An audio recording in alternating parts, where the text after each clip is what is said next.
Let's say we have an effect that we want to apply to a particular piece of media, but don't want to go search out every time it's used within the project, and we just want to have that effect applied wherever it shows up.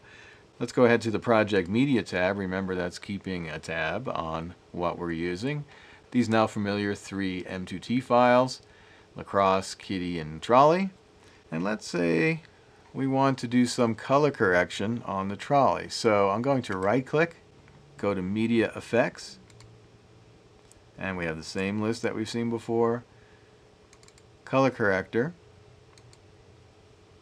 And what I'm going to do is just click on the timeline here where we're seeing the one on the second track that isn't affected by the film grain. And the color corrector, I just wanted to make sure to show you because it's a very powerful tool. You can do a lot of tweaking with it. And if you're not seeing all the controls, as I'm not right now, hover over the bottom right corner and drag it out. There are some more tools here. And especially when you're getting familiar with this program and you're looking at the different windows, it wouldn't hurt to just drag them out and make sure you're seeing all the tools that are available. So one control we have here is saturation, and if you were to move that slider all the way down, basically you'd wind up in the same place as the black and white effect. It is taking all the color information out. And another handy thing is that any slider you want to move back to the default position, you can just double click on and it goes back to default. So even though the color balance is quite nice on this, I'm going to just fool with it to make it really obvious that we've affected things. I'm not going to go into too much detail about how the color corrector works, but this color wheel will affect the darker portions of the image. And I'll just go ahead and bring everything back to reset to none.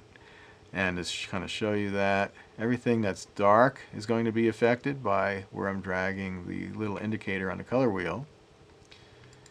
And the same thing goes for the midtones and the highlights as well. So just the very brightest portions are going to be affected by this right side control. So let's just throw this out of whack because we just want to really understand how these effects can be applied. And I'll close the box here. So we got a very green looking scene. This is at night on the moon perhaps. And as we would expect, right here it's all green. But on the top track we now have film effects and a green trolley because wherever the trolley shows up, even a new instance of it, I'll just drag another one down here and solo that track. Get rid of the audio.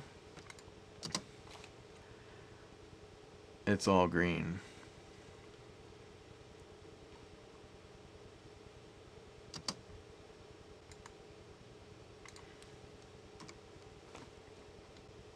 And as a final example of applying the effects, let's apply an effect to the entire project all at once.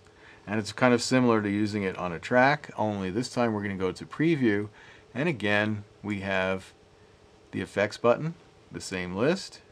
And let's try something a little wild here. Let's go to Sony Swirl, and that is pretty severe. Let's go ahead and choose a medium swirl clockwise. That's still a lot. I'm going to just reduce the amount here.